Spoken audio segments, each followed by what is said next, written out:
Television's most unbelievable hour starts right now with an exclusive event. Here's Kelly Packard. Tonight, coming to you from the Ripley's Museum on world-famous Hollywood Boulevard. Hi, I'm Kelly Packard. In just a minute, you will see what can only be described as unbelievable. One of these guys holds the title of pound for pound the world's strongest man. Audience, who do you think it could be? This guy here? Maybe? They all seem pretty strong. I don't know. Would Dennis Rogers please step forward?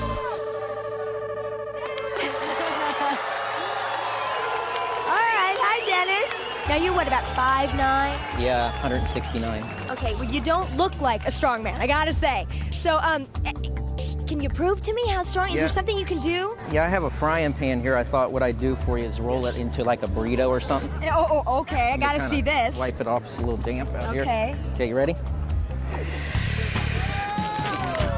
Oh my gosh. Dennis! Also, It's a frying pan! He just bent! You're not coming over to my house. All right, this is just the beginning of what Dennis can do. Tonight, he's gonna play tug-of-war with 2 Harley-Davidson motorcycles. Okay, let's take a look at the power of these 2 hogs. We did a test earlier today on a store mannequin. These 2 500-pound Harleys are each capable of pulling more than 2,000 pounds. Look what happened. Dennis Rogers is just minutes away from taking the place of that mannequin, only on Ripley.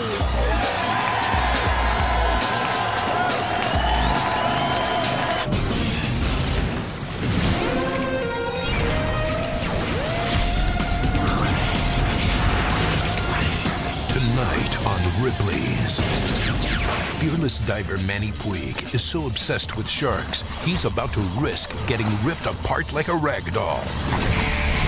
Ripley's is right by his side as he tries to hitch a death-defying ride on a man-eater. This hotshot bicyclist thinks he can pop a wheelie doing 80 miles an hour, and he's come to Ripley's to prove it. I'm completely risking my life. Is he headed for a Ripley's record or headed straight for disaster? Stunning model Louise Ashby was shooting straight to the top until a wicked collision crushed her beautiful face. As if someone had taken a jackhammer to an egg. Now, watch as surgeons use over 200 metal plates to try and restore her picture-perfect looks. Plus, can a beak job save the life of Samson the Swan in tonight's Unbelievable Animals? Find out how many tops she can pop using only her teeth. And would you dare to have your hair cut underwater? See why these sexy wetheads are making waves in the fashion world. Only on Ripley's Believe It or Not.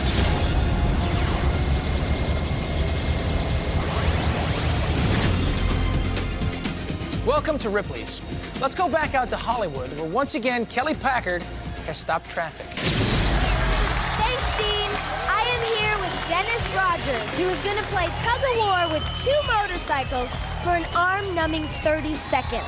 Now, Dennis, we saw what happened to that mannequin during the test. How do you figure that's not going to pull your limbs off? well, I'm believing the good Lord's going to keep my arms on. Okay. But we have had accidents before. We've had where the straps actually broke, tore in two, and it was pretty bad. It hurt. And then one time, the guys on the end didn't realize it was time to stop. I saw the signal guy. I let go, and they shot into the crowd. So. Oh, my goodness. So you can't just let go of the ropes. That would be dangerous for the audience. Right. Okay, well, do you need to do anything to prepare for this? Just get focused for a minute. All right, well, you get focused. I'm going to go stand out of harm's way, okay? So you get into position. Good luck. All right, thank you.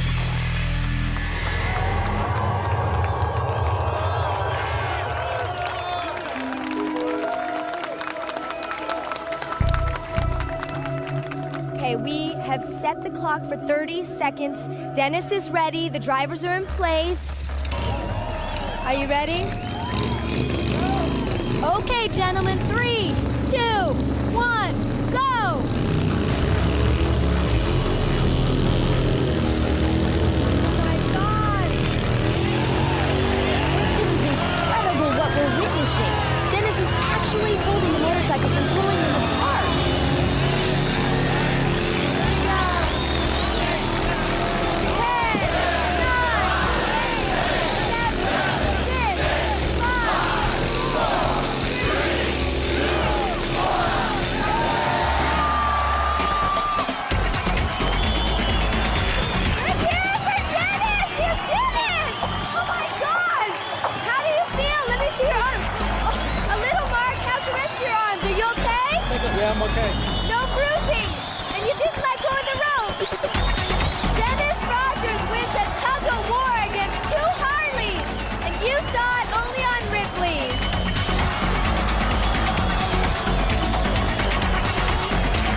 The real people who appear on Ripley's are rarely driven by fame or fortune. It's usually passion that pushes them above the ordinary and into the extraordinary category. People like this. Hammerhead sharks are among the most dangerous predators of the deep, shredding their prey with razor-sharp teeth. But that's not stopping one man from attempting the unimaginable. Despite the incredible danger, diver Manny Puig will risk life and limb trying to become the first man to snag a shark by its fin and hitch a ride on its back. Manny's had a lifelong fascination with sharks and believes that his extensive experience has given him a special gift: the ability to control a shark's every menacing move. While most shark divers wear titanium wetsuits or observe from metal cages, Manny will have absolutely no protection. I realize that the shark is faster, more powerful, and more efficient in the water than we are. He has the ability to take me out at any minute. Today, 12 miles off the Florida Keys and miles from the nearest hospital, Manny and his team are preparing to go one-on-one with the deadly hammerhead, known to attack without warning. Armed with only his diving mask and snorkel, Manny takes to the water and begins luring a variety of sharks closer using bait. The scent quickly attracts the carnivores, driving them into a feeding frenzy. Mistaking it for lunch, one even attacks the camera. Then, out of nowhere, the first hammerhead appears. This is the moment Manny's been waiting for. He tries to get into position to grab the shark's fin and take a ride. But Manny is forced to push the shark's snout away. The deadly predator is dangerously close to overpowering him. Manny has to let go. A failed attempt, but he's not quitting. A second hammerhead goes for the bait, a huge 12-footer, even bigger than the last shark. Manny struggles to dive down. But this time, this fearless thrill seeker actually gets a solid grip on the fin. Incredibly, he holds on as the shark darts through the water, experiencing the rush of being pulled through the water by a killer and becoming the first man in history to ride the back of a hammerhead, a sensation Manny says he's eager to experience again. The feeling that I get when I'm being pulled through the water by a shark, it's awesome.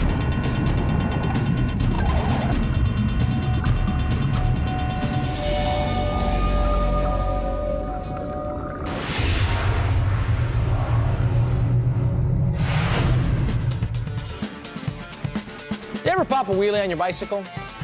Ever pop a wheelie on your bicycle at 86 miles an hour? I didn't think so. But ask that same question to Bobby Root, and you'll get a different answer.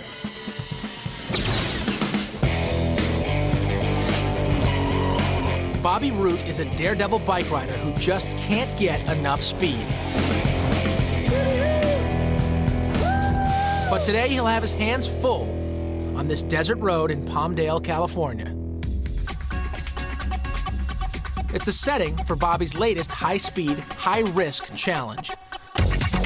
He's attempting to set a new Ripley's record by pedaling his bike faster than freeway speeds, while, believe it or not, popping one very dangerous wheelie. I'm completely risking my life doing this. I'm pretty much on an open cockpit at 80 miles an hour.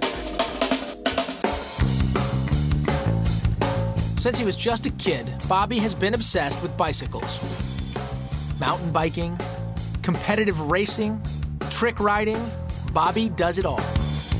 And he's always looking for new ways to test his talent. Riding wheelies is actually really boring to me unless I'm trying to go really fast. Hoping to wheelie his way into the record books, Bobby needs to reach 80 miles an hour or faster. But going that fast requires Bobby to ride the draft created by this van, following only a fraction of an inch from the bumper. The van helps keep Bobby shielded from the wind, while the vacuum it creates will help pull him along. Well, I pretty much decide to pull the wheelie, when I'm comfortable with my speed and I'm seated into the draft. But pedaling at 80 miles an hour with just a helmet for protection is extremely dangerous. a fact illustrated by this crash test dummy dropped from the van at 80 miles an hour. Despite the dangers involved in speeding down a rough road on a half-inch piece of rubber, Bobby is willing to give it a try after talking it over with his crew. And he has one last conference with driver Dan Varner. Realistically, I think a smoother surface would be better, but you deal with what you got. With their game plan in place, Bobby begins pedaling. Quickly accelerating, he's so close to the bumper, his tire actually touches. 60, 70. A spill at this speed could be fatal. Hitting 80 miles an hour, Bobby decides to go for it. Okay! But Bobby can't hold it, and the front tire slams down so hard, the bike chain falls off. Ready again, Bobby gives it one more try. He's past 80. This is it. Bobby pulls up hard, balancing on only his rear wheel at an unbelievable 86 miles per hour. He's done it. You know, I had a great time and there was no crashes, so I'm pretty grateful today. Topping the world's fastest wheelie, Bobby Root speeds his way into the Ripley's record book. Bobby can also pop a wheelie off his front tire, but he does have to slow down to around 55 miles an hour. Next, a simple drink of water triggers a time bomb ticking inside the body. A 3-foot worm these locals call the fiery serpent. There's this huge worm inside of you. What could be worse? Removing the painful parasite. Plus, he's created the biggest little navy in the world, down to the most intricate moving detail. And Lehua Kekahuna can perform a perfect hula, despite the fact she's only got one leg. The courageous story behind her lifelong dream to dance, coming up only on Ripley's. Enter Robert Ripley's archives. Leave it or not. Leave it or not. The year is 1955. A clever Austrian invention called the pocket ski lift promises to give skiers a chance to tackle any inaccessible slope. The portable lift uses the rear tires of a car as a motor. Once an anchor pole is set at the summit of an untamed slope, a skier simply hooks a special attachment onto the device's steel wire and hangs on for a ride straight to the top. Unfortunately, many vehicles are unable to travel over the rough terrain to get anywhere past the bunny slope, and the interest for the new pocket ski lift goes straight downhill. Leave it or not. Some of the most unbelievable stories are to be found in the global community outside the USA. Ripley's has sent producers and camera crews to some of the most remote locations on Earth to document unusual stories. Africa is tonight's stop on the Ripley's World Tour.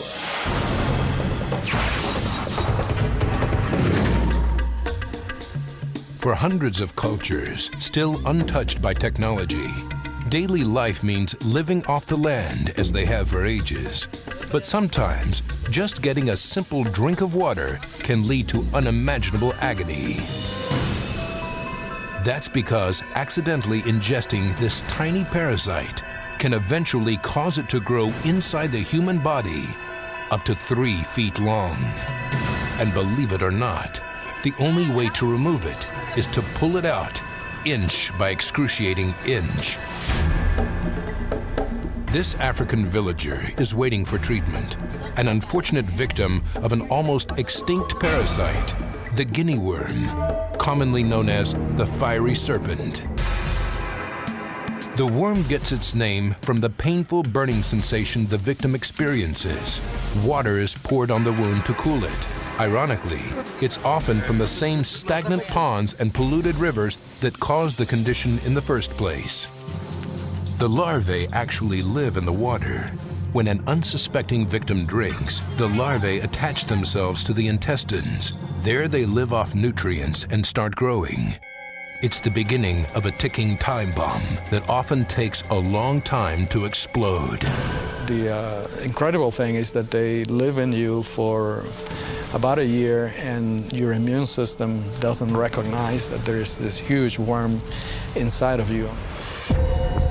Meanwhile, although victims develop high fevers, most remain unaware they're carrying this ever-growing megaparasite, which eventually works its way through the body's connective tissue, down towards the body's lower extremities.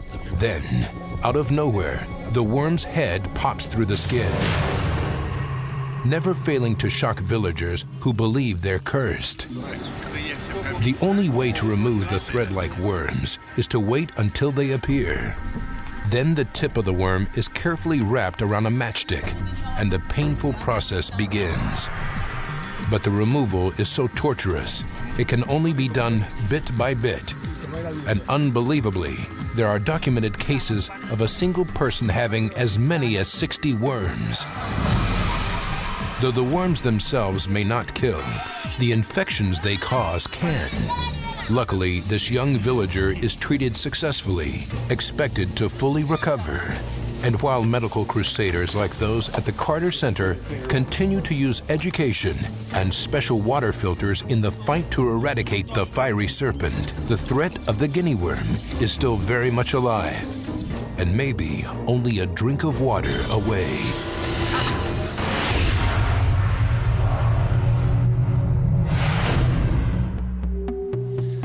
If you take a look over my shoulder, you will see a model inspired by a very infamous hydrogen-filled Zeppelin, the Hindenburg. The real thing was over 800 feet long, and still to this day, it's the largest aircraft ever to fly. It's crashing terrible. Oh my, get out of the way. Tragically, it burst into flames back in 1937. And it's all the humanity and all the passengers screaming around it.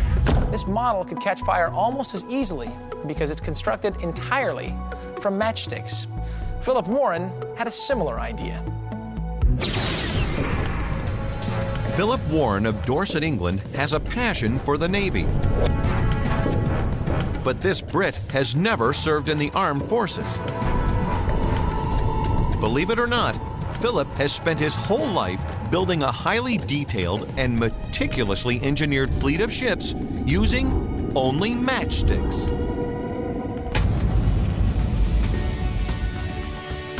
Philip built his very first model warship way back in 1948. Having been a child during the war, our whole interest was really ships and tanks and planes. And since there were no model kits back then, he was forced to be creative. I can honestly say I have never ever used a pin, a piece of plastic, or anything other than a matchbox or a matchstick. Today, Ripley's joins Philip for a rare look inside his painstaking craft. To start, he begins by tediously gluing together enough matchsticks to create a ship's framework. Then, he adds layers of sticks, positioning every one just perfectly. Eventually, the ship's shape begins to take form. At last, Philip is ready to add the finishing touch. The really hardest part is the final painting. Philip's models, which average a whopping 5,000 sticks each, are exactly 300 times smaller than the real thing.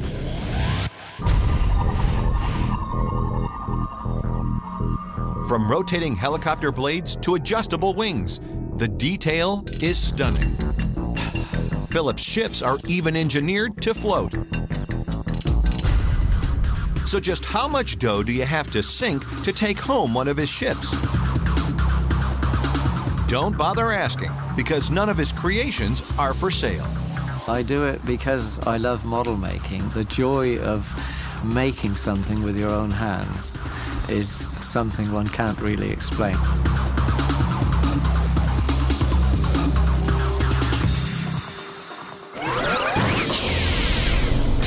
Surgeons tried to piece back together a model's shattered face.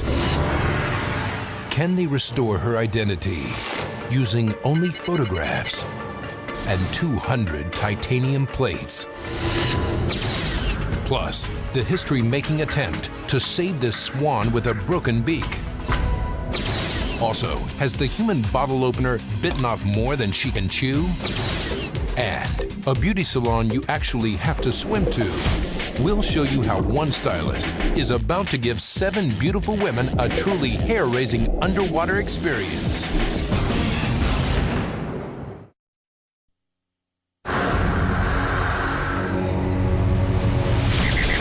Ripley's world of unbelievable animals.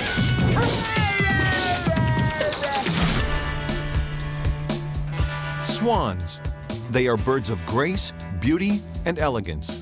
But this injured swan named Samson faces starving to death because of a shattered beak. Now, to try and save him, Samson's about to receive the world's first beak job. Samson's story begins where his life almost ended. After being attacked by a predator in the wild, Samson was left unable to eat and was surely going to die. Luckily, Samson was found by 2 good Samaritans who rushed him to animal rescuer Maria Evans. I was hoping that I was going to try to be able to do something for this swan. Maria immediately began nursing Samson, even using a syringe to feed him by hand. And while it's helped him survive for now, Maria knows Samson will never survive in the wilderness unless he can eat for himself. It is my dearest wish that we could put him back into the wild where he belongs. Now Maria has enlisted the help of this man, Ed Hannaford, a dental technician who uses his skills to help animals. She wants Ed to try and rebuild Samson's beak. I've built noses, ears, but never built a swan's beak, and not a bird of that size and type. But will a prosthetic work on a bird? After weeks of experimenting with different shapes, Ed's developed one he thinks will fit. Today, in this one-of-a-kind procedure, Ed is attempting to attach the new beak. First, he gently puts the prosthetic into place. Then, carefully screws it to what's left of Samson's natural beak, using a painless and permanent clamp-on attachment. It looks to be a perfect fit, and Samson seems to be taking his new beak fairly well. But the question remains, can Samson eat with it? Unbelievably, the first prosthetic beak proves to be a huge success. Samson quickly begins eating on his own, and all of Ed and Maria's dedication pays off. This was a labor of love, not a costing job. So it was at a tremendous amount of time, a lot of sleepless nights. I can't put a price on it.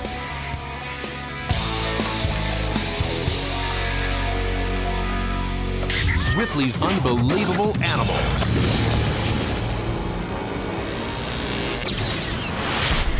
Model Louise Ashby had a beautiful face that the camera loved. But a car accident took that all away. The doctor compared her head injuries to taking a jackhammer to an egg. But Louise was determined to get back in front of the camera. Now, please be aware that there are some very graphic images in this story. Fashion model Louise Ashby was a rising star who loved the spotlight. Until a terrifying car accident smashed her face so badly it threatened to obliterate her very identity. The amount of fractures that she had were just some of the worst injuries I've ever seen. It was as if someone had taken a jackhammer to an egg. And believe it or not, doctors using a photo taken only weeks before the accident will attempt to give this young woman back her beauty and her life, reconstructing the bones of her shattered face with hundreds of titanium plates. Louise grew up in London, where she dreamed of making it big as a model and actress. That dream eventually brought this 21-year-old to Hollywood, California.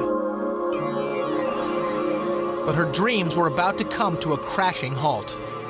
Louise was on her way back home when an out-of-control driver collided head-on into her car.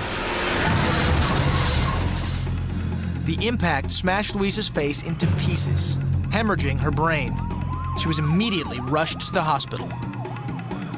Upon arrival, trauma doctors knew that they had to work fast. The crash had splintered nearly every bone in Louise's face, and her brain matter had swelled to nearly twice its normal size. When the brain gets traumatized very badly, it actually swells. Some of the brain will come out almost like toothpaste. Doctors quickly begin the delicate procedure to save Louise. After an unbelievable 12 hours of surgery, she finally wakes up. But when Louise is able to look in the mirror, she's shocked to find that she no longer recognizes the face looking back. The first thing that came to mind when I saw myself was, oh my God, I can't let anyone see this. I cannot let anyone see this face. It's not a face. She's alive, but the accident has left Louise blind in her left eye and her face permanently battered. Her modeling dreams are finished, and Louise slides into a deep depression. Doctors were saying it's the worst thing they'd ever seen and they couldn't do anything to fix it. But one doctor thinks that he may be able to help. The most challenging part would be to get everything in the right position. But we're talking about small areas, and if you're off just a little bit, then things don't look right. Dr. Henry Kawamoto will attempt to use a new high-tech procedure to superimpose one of Louise's recent modeling photos over an X-ray of her skull, creating a roadmap to reconstruct her face. The doctor begins by identifying small bone fragments and returning them to their original positions. Then, with bone from the back of Louise's skull, he begins to sculpt the look of her face, attaching the different pieces with titanium plates and screws. After 4 separate operations, Louise's face slowly begins to regain its shape. Now, all she can do is wait, hope, and heal. Great, Louise, right there. 1, 2, 3. Beautiful. One more like that. Excellent. And today, only months after her last procedure, and at a cost of $1.5 million, Louise is finally finished with 9 years of reconstructive surgery. And unbelievably, she's back working as a fashion model. It is amazing to me. It's amazing to me that someone like Dr. Kawamoto has been able to rebuild me. I mean, I really have been rebuilt. And, you know, to be in front of the camera again is incredible. Good. Lean into me right there. Beautiful. Louise not only got back her identity, but says that the experience taught her a valuable lesson. It's given me a lot more depth and a lot more compassion and a lot more hope that anything is achievable. Great, Louise, right here on 3. 1, 2, 3. You think that was unbelievable? Then check this out. Dara Young claims she can tear off bottle tops with her teeth. Now she's putting her money where her mouth is. How long can she go in tonight's unbelievable act? Plus, the world's only one-legged hula dancer tells her heroic story. And these 7 sexy ladies are going for a swim and a trim. Ripley's pays a visit to this one-of-a-kind underwater salon next.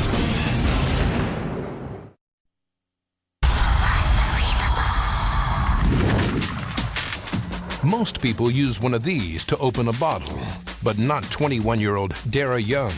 Because believe it or not, this 5'7", 105-pound woman rips them open with her teeth. And now, she's attempting to open as many bottles as she possibly can in a single sitting. Dara's been perfecting her unique pop-top technique since she was 12. But 2 years ago, it all nearly came to a painful end.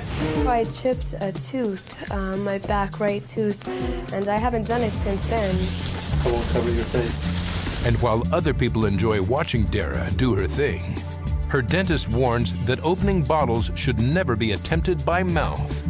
Well, I advise people not to do it. It's not what the teeth were meant to do. But Dara is undaunted, and she's back raising the bar and opening bottles, trying to make her mark. The first few bottles are no problem. In fact, Dara tears off caps with increasing speed. She quickly makes her way up to 20, 21, 22 bottles, then finds the next few tougher to get free. But the crowd cheers her on.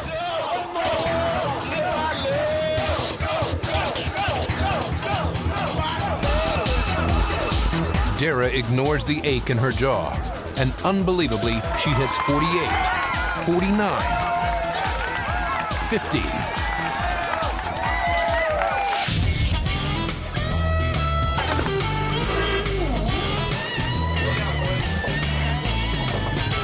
Incredibly, Dara keeps going and going and going, all the way up to the 100 bottle mark.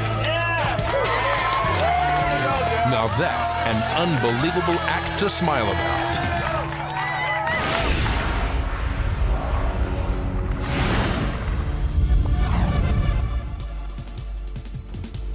In the game of golf, it all comes down to the putt.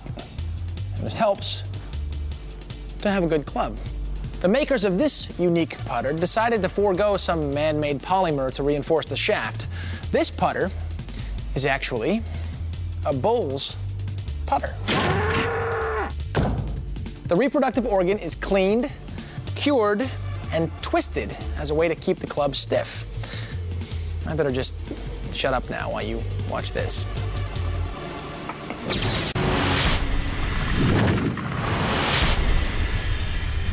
Here on Ripley's, we've featured the fastest barber, a real-life Edward Scissorhands, even a guy who styled a moving helicopter onto a client's head. But we may have found the most unbelievable hairdresser on land or sea. Take a look. Belgian hairdresser Sven Corbiel is well known for his one-of-a-kind hairstyles. That's because Sven has a unique ability for cutting hair underwater. It's difficult for cutting hair underwater because the hair are always floating. And today, Sven is ready to demonstrate his skills on these Ripley's models. Well, I don't know how my hair is gonna look after that, but I hope they're gonna look great. Of course I think it's dangerous. Everything can happen. But before any clipping begins, the models get a quick scuba safety lesson. Sven gathers together the tools of his trade and makes his way to the deep end. Once Anna, the first model, positions herself and gets her air hose in place, Sven goes to work. She's still in life. I'm afraid. Ready for another girl? Soon, Sven is on to Natasha. Then, Ludmilla. Sven works to keep his cuts controlled and even. When she's finished, model Inez quickly takes her place. I was afraid because he cut too much. I hope I didn't see it, but I hope it's okay. Sven is on to Eva, and then Angelina. It's a very good experience. Yes, sure.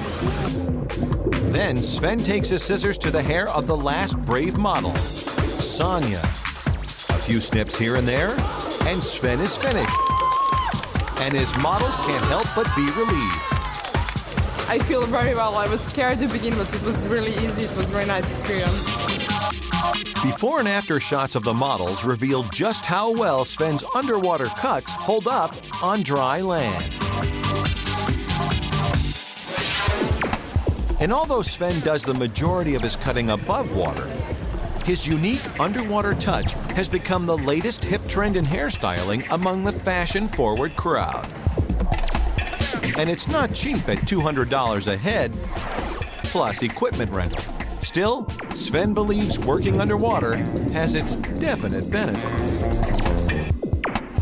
It's easier for cutting hair underwater because you have not a noise. The telephone is not ringing. The radio, you can hear.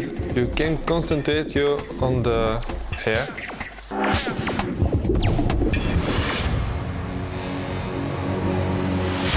This tiny desert town would be a great place to relax if it weren't for the millions of crickets driving people from their homes. It's like a sea of moving, gross bugs. Plus, all she ever wanted was to be a hula dancer. Find out how this one-legged woman beat all the odds to achieve her ambitions. And the top secret story behind this tiny spy tool. The sexy but treacherous tale when we infiltrate the Ripley's vault. Next.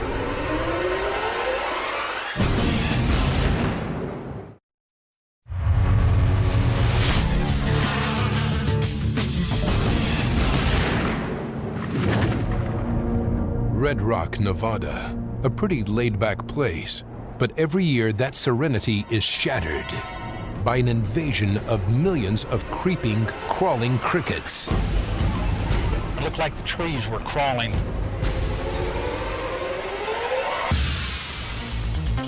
For the past 30 years, this tiny town just north of Reno has been getting swarmed by the pests nearly every May. But this is by far the worst season recorded in years. Experts believe the insect invasion is due to an unusually mild winter, driving the bugs away from their natural environment in search of food. Got it. Got it. And while these crickets don't carry disease, they are extremely disruptive. It's nearly impossible to get around without a few dozen crushed bugs sticking to your shoes. And the whole ground is alive. It's like a sea of moving, gross bugs. While insecticides and traps help relieve the problem, only time, about 2 months, will completely clear away all the crickets. And all residents can do is hope for a less intense invasion next year. Believe it or not.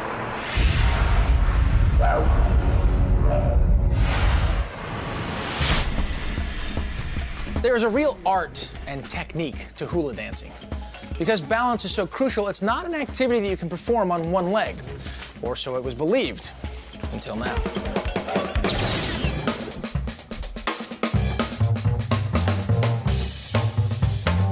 Lehua Kekahuna is a single, hard-working mom, always on the go. But when she has the time, she performs the exotic dances of Hawaii. And when she hulas, believe it or not, she does it like this. Because Lehua is the world's only one-legged hula dancer. In 1970, Lehua was born a healthy baby with both of her legs. But at age 3, she was diagnosed with a tragic skin disease. With a life-threatening infection spreading quickly, Lehua's mother was forced to make a heart-wrenching decision. In the beginning, I was against the amputation because I didn't want that for my daughter. Lehua's parents did everything they could to make sure that their little girl had a normal, active childhood. My parents treated me as if I had 2 legs, you know. I had to do chores just like everybody else. And while Lehua tried a prosthetic leg, she found that it only slowed her down. Strong-willed and determined, Lehua grew up believing that she could do anything she put her mind to, even following in the family's tradition of dancing the hula. I remember watching other dancers that used to perform with my mom. I would catch her with the side of my eye, watching her in a corner, trying to shake her bottom. Her interest in hula made me want to have her learn it. But could a one-legged woman really hula dance? There were a lot of people that told me I couldn't do it. Years of dedication have finally paid off for Lehua, who has proven skeptics wrong by fulfilling her life's dream. Swaying as gracefully and elegantly as any two-legged dancer, many locals even consider her better. It took a lot of hard work, trying to do motions and figure out how I could possibly do it with one leg and still make it look like as if I had two. Now Lehua can be found on the stage performing before amazed audiences, a shining star in the beautiful island setting she calls her home. I always told myself there's always a way. If you put your mind to something and you at least try once, you can do it.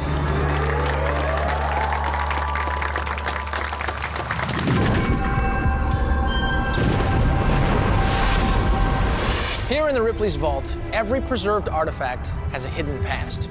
This was the world's smallest camera when it was patented back in the 1940s.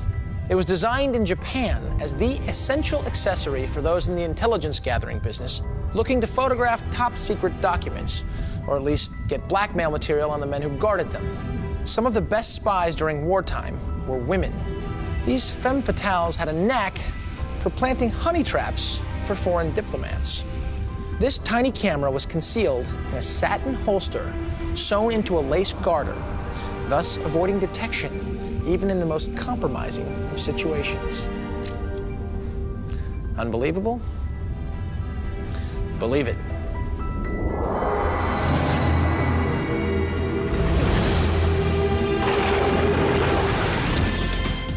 It seemed a perfect place to grow up.